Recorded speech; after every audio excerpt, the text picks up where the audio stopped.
अस्सलाम वालेकुम। उम्मीद करता हूँ आप सब लोग खैरियत से होंगे, आप लोगों के एग्ज़ाम भी बहुत अच्छे से होंगे और आप लोग अपना व्यू एकेडमिक कैलेंडर भी देख रहे होंगे। वहाँ पर आपकी रिज़ल्ट कब आ रहा है, सेमेस्टर कब स्टार्ट हो रहा है, कोर्स सिलेक्शन कब स्टार्ट हो रही है, सब डेट अवेलेबल है। मैंने सोचा कि आप लोगों को फाइनल ईयर प्रोजेक्ट के बारे में इंफॉर्मेशन या फिर गाइड करता जाऊँ, ताकि जिन स्टूडेंट का MCS या MIT का थर्ड सेमेस्टर है उनको पता होना चाहिए, या जिन स्टूडेंट का BSIT BScs BSSC में 7th सेमेस्टर स्टार्ट होने वाला है उनको भी पता होना चाहिए। बेसिकली प्रोजेक्ट सब स्टूडेंट को अपना फाइनल ईयर प्रोजेक्ट करना होता है, तो इसलिए आप लोगों को पता होना चाहिए आपका प्रोजेक्ट क्या है, कैसे करना चाहिए, कब आपको प्रोजेक्ट मिलता है, कैसे आप लोगों ने सेलेक्ट करना होता है और प्रोजेक्ट के लिए आप लोगों को पहले से कैसे रेडी करना पड़ता है। वीडियो स्टार्ट करने से पहले अगर आप मेरे चैनल पर न्यू है तो चैनल को सब्सक्राइब ज़रूर करें, ताकि मेरी ऐसे आने वाली तमाम वीडियो आप तक सबसे पहले पहुंच सके।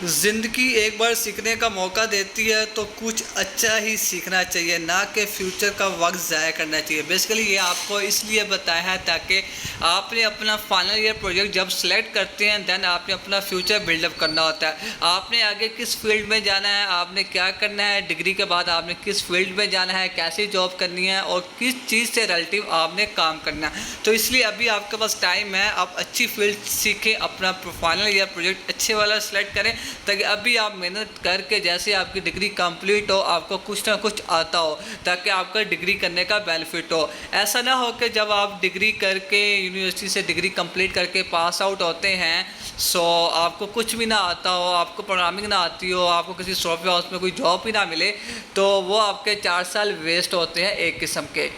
तो आप लोगों को अभी से सीखना चाहिए, ताकि आप लोग अपने फाइनल ईयर प्रोजेक्ट के लिए बेसिकली आप अपने फ्यूचर के लिए रेडी हो रहे होते हैं। फाइनल ईयर प्रोजेक्ट आपका एक प्रैक्टिकल होता है, सो बेसिकली आपको फाइनल ईयर प्रोजेक्ट पे ज़्यादा फोकस करना चाहिए, यही आपका फ्यूचर बिल्डअप करता है। सबसे पहले अगर आपने देखना है CS 619 से वर्चुअल यूनिवर्सिटी में हमारा प्रोजेक्ट का कोड है, सब्जेक्ट है।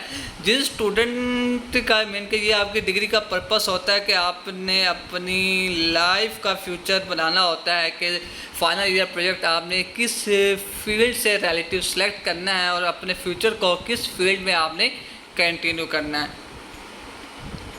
फॉर एग्ज़ाम्पल, जब आप लोग अपनी डिग्री के एंडिंग पॉइंट पर होते हैं तो आपको अपना प्रोजेक्ट मतलब अपना फ्यूचर सेलेक्ट करना होता है। वो ये कि आप किस फील्ड में अपना फ्यूचर बनाना चाहते हैं। मिसाल के तौर पर डिफरेंट टूल्स होते हैं, डिफरेंट प्रोग्रामिंग लैंग्वेज होते हैं, डिफरेंट प्लेटफॉर्म होते हैं। तो आप लोगों ने अपना प्लेटफॉर्म बताना होता है कि आपने अपने किस फील्ड में कंटिन्यू करना है, खुद को लेकर जाना है। ऐसा ना हो कि मैंने काफ़ी स्टूडेंट देखे हैं जो नेटवर्किंग करते रहते हैं 3 साल, जब लास्ट ईयर में उनका फाइनल ईयर प्रोजेक्ट आता है तो वो प्रोग्रामिंग में चले जाते हैं, तो वो फिर वो न्यू सीरीज से स्टार्ट करते हैं। तो इसलिए उनको भी डिफ़िकल्टीज होती है अपने फ्यूचर में भी और अपनी प्रोजेक्ट में भी। मिसाल के तौर पे काफ़ी स्टूडेंट पूछते हैं कि सर प्रोजेक्ट किस टाइप के आते हैं। वेबसाइट बनानी होती है और एंड्रॉयड के प्रोजेक्ट मोबाइल ऐप होती है, डेस्कटॉप एप्लीकेशन जो हमारे कंप्यूटर और लैपटॉप और टैब के लिए जो एप्लीकेशन बनती हैं उनको डेस्कटॉप एप्लीकेशन कहते हैं। यूनिटी होती है जो गेम डेवलपमेंट होती है और नेटवर्किंग के प्रोजेक्ट होते हैं। इससे रिलेटिव और भी होते हैं, हैकिंग के भी होते हैं, आर्टिफिशियल इंटेलिजेंस के भी होते हैं, आईफोन मोबाइल ऐप के भी होते हैं। तो इसलिए मैं आपको इस वीडियो में ये भी बताऊंगा कि आपने बेसिकली अगर खुद बनाना हो तो किस वेबसाइट से आप वो लेक्चर लेकर आप अच्छी तरह से उसको कंटिन्यू कर सकते हैं, सीख सकते हैं और ख़ुद भी प्रोजेक्ट इजीली आप बना सकते हैं। सबसे पहले स्टार्ट करते हैं कि वेबसाइट। जो स्टूडेंट वेबसाइट का प्रोजेक्ट डेवलपमेंट करना चाहते हैं तो ये इजी होती है और इतनी फेमस नहीं होती कि जितनी मार्केट में होना चाहिए। जैसे कि मैंने आपको ऊपर बताया कि आपको अपने एंडिंग पॉइंट में एक अच्छी फील्ड सीखनी चाहिए, एक अच्छा रिदम, एक अच्छी प्रोग्रामिंग लैंग्वेज सीखनी चाहिए जिसकी कल मार्केटिंग में डिमांड भी हो, आपको जॉब भी इजीली मिल जाए और आपको फ्यूचर में बेनिफिट भी हो। वेबसाइट डेवलपमेंट इजी होती है, फेमस नहीं होती और आप लोग जल्दी सीख जाते हैं और मार्केट में इसके ज़्यादा लोग होते हैं, तो इसलिए इसकी ज़्यादा डिमांड नहीं होती। फॉर एग्जांपल अगर आपने वेबसाइट का प्रोजेक्ट करना है या वेबसाइट आपने वेब डेवलपमेंट बढ़ना है, तो ये फील्ड ईजी होती है, आप जल्दी सीख सकते हैं, लेकिन आपको फ्यूचर में इतना बेनिफिट नहीं मिलता जो आप एक्सेप्ट करके आगे जा रहे होते हैं। प्रोग्रामिंग के हिसाब से मैं बताता जाऊँ, जो प्रोग्रामिंग लैंग्वेज होती है वेबसाइट लर्निंग के लिए, आपको जो इसके 2 पार्ट्स होते हैं, 2 फेस होते हैं, एक फ्रंट एंड होता है, एक बैक एंड होता है। जो फ्रंट एंड होता है उसके लिए हम HTML करते हैं मेन के, उसको डिज़ाइनिंग करने के लिए, उसकी कोडिंग करने के लिए। CSS हम उसकी डिज़ाइनिंग के लिए करते हैं, और बूटस्ट्रैप उसकी एक फंक्शनैलिटी होती है। ये हमारे फ्रंट एंड के लिए काम आते हैं, और जावास्क्रिप्ट भी है वो भी फ्रंट एंड के लिए काम आती है। बैक एंड के लिए आपको PHP करनी पड़ती है। PHP बेसिकली आपकी प्रोग्रामिंग लैंग्वेज है जिसको आप फंक्शनैलिटी भी कहते हैं। तो इसके लिए आपको किसी ना किसी डेटाबेस में भी इसको कनेक्ट करना पड़ता है। डेटाबेस इसलिए करना पड़ता है क्योंकि हमारे जो भी प्रोजेक्ट का सॉफ्टवेयर का जो डाटा होता है वो हमने किसी ना किसी जगह पर सेव करना होता है। जैसे कि हम सबसे पहले आकर रजिस्टर करते हैं, रजिस्ट्रेशन करते हैं, वो हमारा रजिस्ट्रेशन वाला डाटा किसी ना किसी जगह पर सेव होता है। जो सेव होता है जब हम लॉगिन करते हैं, जो हमने रजिस्टर करते हुए ईमेल आईडी और पासवर्ड दिया था उसी से लॉगिन करते हैं, वो लॉगिन हो जाता है। बेसिकली वो कैसे लॉगिन होता है, वो डाटा आपकी डाटाबेस के अंदर सेव होता है। जब हम वहाँ से ईमेल और पासवर्ड वही वाला लिखते हैं जो डाटाबेस में हम रजिस्टर करते हुए लिखते थे, तो उसी से आपका लॉगिन हो जाता है।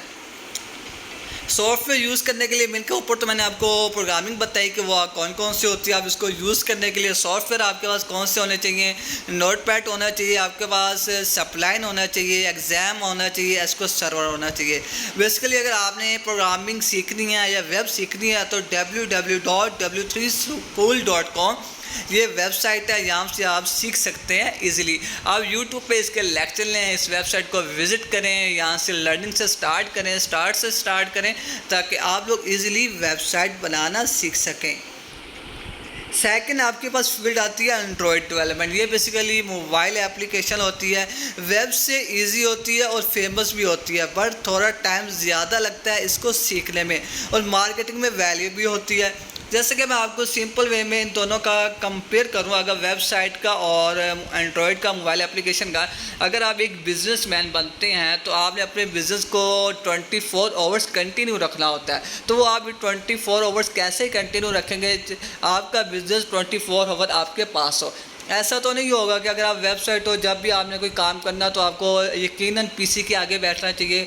कभी आप घर में नहीं होते, कभी आप किसी फंक्शन पर होते हैं तो आपको यकीनन पीसी के आगे बैठेंगे, कोई चीज़ एडिट करनी हो तो वहाँ से करेंगे। तो मोबाइल आपका ये मोबाइल ऐप एंड्रॉयड डेवलपमेंट का ये बेनिफिट होता है कि आपका बिजनेस 24 आवर आपकी पॉकेट में होता है, आपके हैंड में होता है। आप मोबाइल ऐप ओपन करते हैं, ईजिली जो फंक्शनैलिटी ऐड करनी होती है वो देख लेते हैं, किसी क्लाइंट को कोई इन्फॉर्मेशन प्रोवाइड करनी होती है वो भी आप इजीली कर सकते हैं।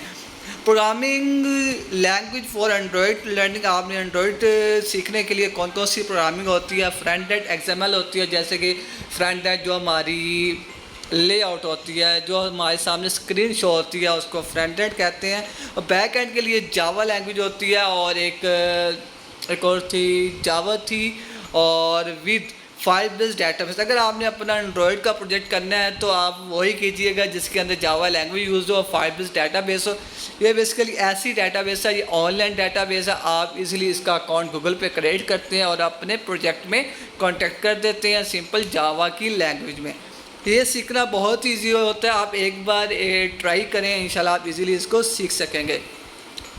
अगर सॉफ्टवेयर की बात की जाए कि एंड्रॉयड डेवलपमेंट के लिए आपको कौन से सॉफ्टवेयर यूज़ करने चाहिए, एंड्रॉयड स्टूडियो एक सॉफ्टवेयर है और ऑनलाइन डेटाबेस है। जस्ट आपने अपना जीमेल का अकाउंट देना होता है, आपकी डेटाबेस बन जाती है। अगर आप कंपेयर करें वेब के साथ, वेब में कितनी लैंग्वेज थी जो आपको सीखनी पड़ी, कितने सॉफ्टवेयर थे जो आपको इंस्टॉल करने पड़े, और एंड्रॉयड में आपके पास एक ही लैंग्वेज है, एक दो सॉफ्टवेयर हैं। इजीली आप इसको ज़्यादा टाइम देकर सीख सकते हैं और इसकी मार्केट में डिमांड भी होती है। आपने बेसिकली अगर एंड्रॉयड डेवलपमेंट सीखनी है तो www.urduit.com ये वेबसाइट का नेम है। यहाँ इस वेबसाइट पे आप विज़िट करें, आपको लेक्चर्स मिल जाएंगे। 4 मिनट का, 5 मिनट का, 6 मिनट का एक लेक्चर है। आप लेक्चर लेते रहें, साथ साथ जैसे लेक्चर में समझाया गया वैसे आप अपने पीसी के ऊपर, लैपटॉप के ऊपर आप प्रैक्टिस करें, ईज़िली आपकी प्रैक्टिस हो जाएगी। किसी किस्म का कोई भी इशू होता है आपको किसी भी प्रोजेक्ट में, किसी भी टूल्स में, तो आप मेरे साथ कांटेक्ट कर सकते हैं। मेरा व्हाट्सएप का नंबर मेरे चैनल पर अवेलेबल है और मेरी इस वीडियो के स्टार्ट में भी व्हाट्सएप का नंबर मैंने दिया था, आप वहाँ से भी इजीली देख सकते हैं और मेरे साथ कांटेक्ट कर सकते हैं। थर्ड प्रोजेक्ट की बात करें, बाकी प्रोजेक्ट की अगर हम बात करें, डेस्कटॉप एप्लीकेशन आपको पता है ये बहुत ही कम यूज़ होती है। यूनिटी गेम डेवलपमेंट भी बहुत कम यूज़ होती है, नेटवर्किंग भी बहुत कम यूज़ होती है। आज के दौर में अगर जो ज़्यादातर यूज़ हो रहा है वो एंड्रॉयड डेवलपमेंट हो रही है, मोबाइल एप्लीकेशन हो रही है। हर एक पर्सन के पास मोबाइल एप्लीकेशन है। मोबाइल एप्लीकेशन बनाने का ये बेनिफिट होता है, जो इंसान एजुकेटेड भी नहीं होते वो भी अपना मोबाइल यूज़ करके ऐप के थ्रू, उनको वॉइस रिकॉर्डिंग के थ्रू किसी को मैसेज भेज सकते हैं, किसी से प्रोडक्ट का ऑर्डर ले सकते हैं, किसी को प्रोडक्ट के बारे में इंफॉर्मेशन दे सकते हैं। जो पढ़े लिखे नहीं होते हैं, मीन के मोबाइल ऐप दोनों जो एजुकेटेड होते हैं उनके लिए भी बेस्ट होती है और जो अनएजुकेटेड होते हैं उनके लिए भी बेस्ट होती है, ताकि आपका बिज़नेस कंटिन्यू रहता है, 24 आवर आपके पॉकेट में रहता है। टफ़ होते हैं बट फेमस नहीं होती और आप लोगों को सीखने की ज़्यादा मुश्किल होती है। मार्केट में ज़्यादा वैल्यू नहीं है, जिसका इंटरेस्ट हो इनमें वो यहाँ से सीख सकते हैं। मीन के बेसिकली डेस्कटॉप का इतनी डिमांड नहीं है, यूनिटी की भी नहीं है, नेटवर्किंग भी नहीं है, ये आप लोग सीख सकते हैं, लेकिन इसके अंदर आपको ज़्यादा एफर्ट करनी पड़ती है। आप लोग ज़्यादा एफर्ट भी करते हैं और आप लोग सीख भी नहीं पाते और आप लोगों को ज़्यादा डिफ़िकल्टीज भी फेस आती है। तो ऐसा काम करने की बिल्कुल भी ज़रूरत नहीं है, आप लोगों को टाइम वेस्ट नहीं करना चाहिए। आप लोगों को एक बेस्ट फील्ड करनी चाहिए। आपके पास टाइम बहुत कम होता है, 7 सेमेस्टर में आप लोग अपना प्रोजेक्ट सेलेक्ट करते हैं, सो उसके लिए आपको एक परफेक्ट चीज़ चाहिए, उसको आप फॉलो करें, लेक्चर लें और अपना प्रोजेक्ट करें। अगर प्रोग्रामिंग लैंग्वेज की बात करें फ्रॉम वेब लर्निंग के लिए, तो आपको फ्रंट एंड के लिए XML करनी पड़ती है और बैक एंड के लिए C#, SQLite database, unity and desktop. Mean के यूनिटी के लिए भी आपको C# एक प्रोग्रामिंग लैंग्वेज है। सबसे पहले आपको मैंने PHP वेबसाइट के लिए प्रोग्रामिंग लैंग्वेज बताई, उसके बाद एंड्रॉयड के लिए जावा लैंग्वेज बताई और C# आपको XML के लिए भी यूज़ कर सकते हैं, यूनिटी के लिए भी यूज़ कर सकते हैं, डेस्कटॉप एप्लीकेशन के लिए भी यूज़ कर सकते हैं। और इसका सॉफ्टवेयर विजुअल स्टूडियो होता है। इसका सॉफ्टवेयर और डेटाबेस आपको SQL सर्वर डेटाबेस, ये ऑफलाइन डेटाबेस होती है। इसके लिए भी जस्ट ये एक इसकी प्रोग्रामिंग लैंग्वेज होती है, C# होती है और आपको एक सॉफ्टवेयर यूज़ करना पड़ता है, विजुअल स्टूडियो। ये टफ़ बहुत होता है, लेकिन अगर आप लोग सीखना चाहें तो आप लोग सीख सकते हैं। मैं आपको वेबसाइट बता देता हूँ, आप वहाँ से ये सीख सकते हैं। www.thenewboston.com ये वेबसाइट का नेम है। इस वेबसाइट के ऊपर लेक्चर्स अवेलेबल है, यूनिटी के भी, डेस्कटॉप के भी और C# डेस्कटॉप एप्लीकेशन के भी, इसलिए आप लोग सीख सकते हैं। अब चले मैं आपको बताता चलूँ कि बेसिकली आपने प्रोजेक्ट कब सेलेक्ट करना है और आप लोगों को कैसे पता चलता है कि आप लोगों ने अपना प्रोजेक्ट किस सेमेस्टर में सेलेक्ट करना है।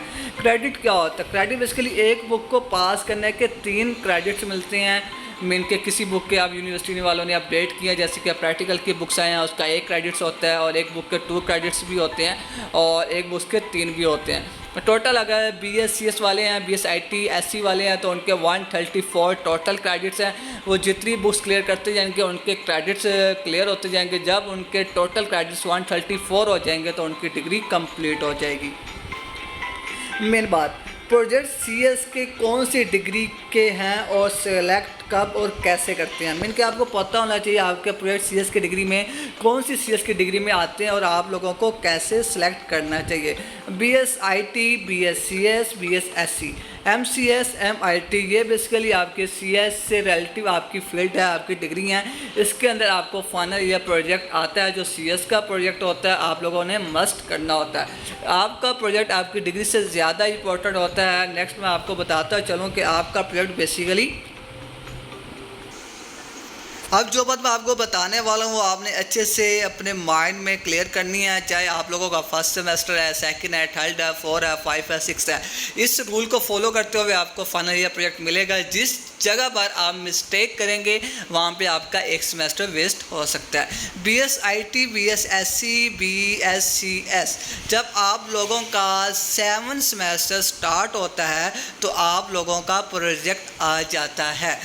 तो आप लोगों को कैसे पता चलता है कि हमने प्रोजेक्ट सेलेक्ट करना होता है? आपके क्रेडिट्स ओवर्स 90 होते हैं।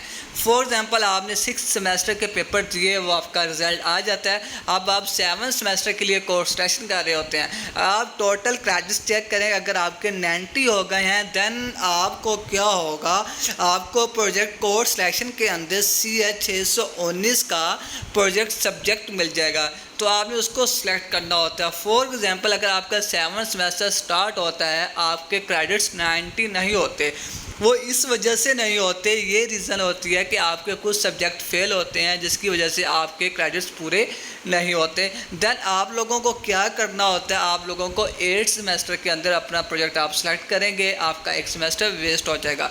जो आपका फाइनल ईयर प्रोजेक्ट होता है वो आपके 2 सेमेस्टर में चलता है। जब तक आपके 90 क्रेडिट्स कंप्लीट नहीं होंगे आपको प्रोजेक्ट नहीं मिलेगा। जब आपके 90 क्रेडिट्स कंप्लीट हो जाएंगे तो कोर्स सिलेक्शन के अंदर आपको CH 619 का सब्जेक्ट कोड शो होगा, वो आप सिलेक्ट करेंगे। अगर MIT MCS के सेमेस्टर की बात करें, MIT MCS के सेमेस्टर के 3rd सेमेस्टर के स्टार्ट पर आपका प्रोजेक्ट आता है। अगर आपके क्रेडिट्स ओवर 30 होते हैं देन, अगर आपके क्रेडिट्स 30 नहीं होते कंप्लीट तो आप प्रोजेक्ट सेलेक्ट नहीं कर सकते। पहले 30 क्रेडिट्स कंप्लीट होने चाहिए, वो होंगे वो आपके 3 या 4 या फिर 5 सेमेस्टर में हो। इनके बेसिकली बताने का मकसद ये है कि आपका MCS MIT का आपका प्रोजेक्ट 3rd सेमेस्टर में आ जाता है। आप फर्स्ट 2 सेमेस्टर कंप्लीट करते हैं, आपके क्रेडिट्स 30 हो जाते हैं, आपकी फर्स्ट सेमेस्टर की बुक्स क्लियर होती हैं, सेकंड सेमेस्टर की बुक्स क्लियर हो जाती हैं, तो आपके क्रेडिट्स ईजिली 36 हो जाते हैं। देन 3rd सेमेस्टर के स्टार्ट में जब आप कोर्स सिलेक्शन करते हैं तो आपको इजीली प्रोजेक्ट का सब्जेक्ट CH 619 शो हो जाता है। तो आप 3rd सेमेस्टर में अपना प्रोजेक्ट सेलेक्ट करते हैं। हाफ प्रोजेक्ट आपका 3rd सेमेस्टर में चलता है, हाफ 4 में चलता है, तो आपकी 2 इयर्स की डिग्री कंप्लीट हो जाती है।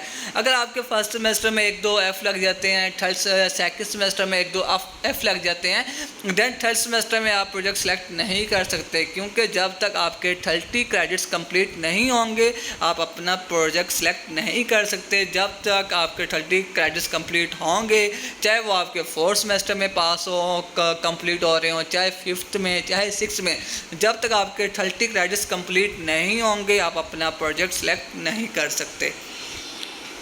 If your credits over is complete, then you can select project or PS in 7th semester and MCS और MIT in 3rd semester। जब आपके क्रेडिट्स कंप्लीट होंगे देन आप अपने 7th सेमेस्टर के स्टार्ट में भी प्रोजेक्ट सेलेक्ट कर सकते हैं और MIT MCS के 3rd सेमेस्टर के स्टार्ट में भी कर सकते हैं।